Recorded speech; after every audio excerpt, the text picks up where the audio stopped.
एक सेठ जी थे जिनके यहाँ एक गरीब ब्राह्मण जो बहुत ही विशुद्ध ज्ञान के साथ रहने वाले थे, सीधे साधे भोले भाले पंडित जी, उन्हें कोई दुनियादारी से मतलब नहीं था। एक बार मुश्किल में पड़े तो सेठ जी से जाकर कुछ धन ले लिए, बोले लौटा दूंगा। और जैसे ही उनके पास धन का व्यवस्था हुआ, वो ले जाकर के सेठ जी को वापस कर दिए और कह दिए कि महाराज आपसे जो हमने लिया था वो आपका जो हमारे ऊपर एहसान रहा, सहयोग रहा, उसका आभार व्यक्त कर रहे हैं और आपका लिया हुआ धन वापस कर रहे हैं। पंडित जी चले गए, भूल गए। उनके मन में आया कि मेरा सब हिसाब किताब हो गया।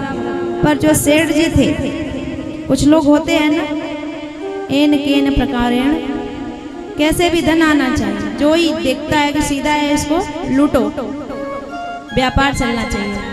तो सेठ जी के मन में थोड़ा कुभाव आ गया। उन्होंने एक दिन पंडित जी को बुलाया और बोले कि देखो महाराज, आपने जो हमें धन देने की बात की थी, कर्ज के रूप में लिया था मुझसे धन, वो वापस नहीं किया और उसका ब्याज सहित बढ़कर के 4 गुना हो गया, वो दे जाना। अब तो पंडित जी बड़ी मुश्किल में, सीधे साधे इंसान, बोले सेठ जी मैं तो आपको दे गया था पैसा। बोले कि नहीं दिए हो, याद करो, भूल गए, कोई लिखा पढ़ी तो थी नहीं, सीधे साधे व्यक्ति पुराने जमाने में।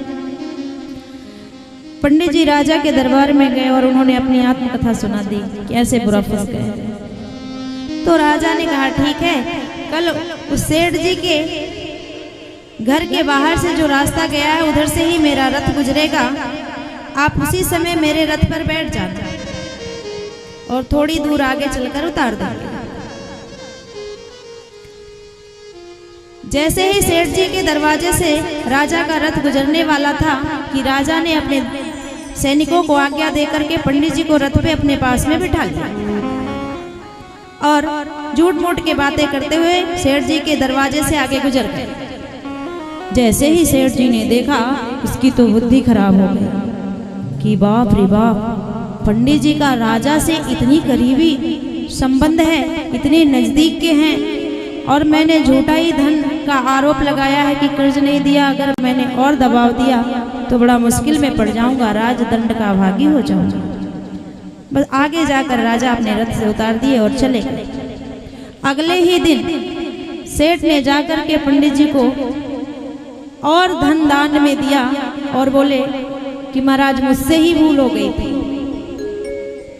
जो आपके हिसाब किताब में गड़बड़ी समझ आ गई, आगे से ऐसा नहीं होगा।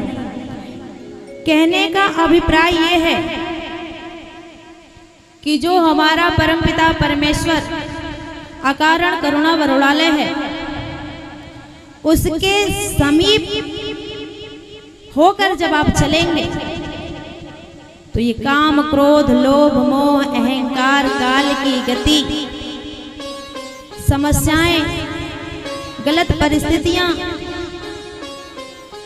ये जो सेठ है ना, हमें हमेशा उलझाते रहते हैं, बुद्धि भ्रमित करते रहते हैं, हमारे विकार उत्पन्न करते रहते हैं, उनकी कोई भी दाल गलने वाली नहीं है। पर हमारी गलती है कि हम राजा के अर्थात भगवान की सानिध्यता को ग्रहण ही नहीं करते।